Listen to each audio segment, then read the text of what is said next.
230 km de route à bitumée partant de la localité Matamba jusqu'à Kalambambouji à la frontière avec l'Angola. La construction de deux ponts définitifs en béton, l'un de 80 mètres sur la rivière Lueta et l'autre de 60 mètres sur la rivière Kasaï, ce sont là les attendus de ce projet.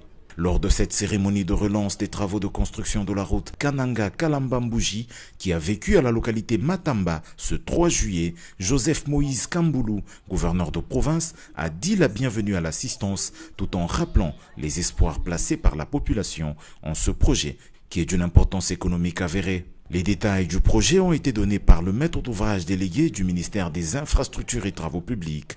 Il s'agira principalement de relier les grandes agglomérations telles que Matamba, Bilomba, Luambo et Kalambambouji avec une route revêtue. Nico Nzaou est directeur général de l'Agence congolaise des grands travaux. Une route, une fois deux voies, sur 230 km de longueur. Donc la route qui viendra de Kananga jusqu'ici aura une fois deux voies, mais dès qu'on arrive dans une agglomération, on va l'agrandir, ce qui fait que nous allons augmenter à peu près 18 km de route sur l'enveloppe générale. Une couche de roulement en bicouche de 3 cm. Nous aurons également une couche de base de 20 cm, une couche de fondation de 30 cm. La largeur de la bande de roulement est de 7 mètres.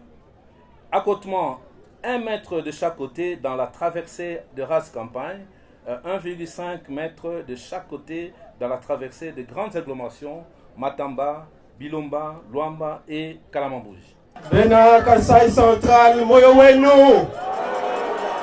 Introduisant son propos en langue vernaculaire locale, le ministre d'État, ministre des Infrastructures et Travaux Publics, Alexis Gisaro Mouvouni, a expliqué à la population que cette fois-ci, avec l'assurance du financement du programme sino-congolais, ce projet ira bien à son terme.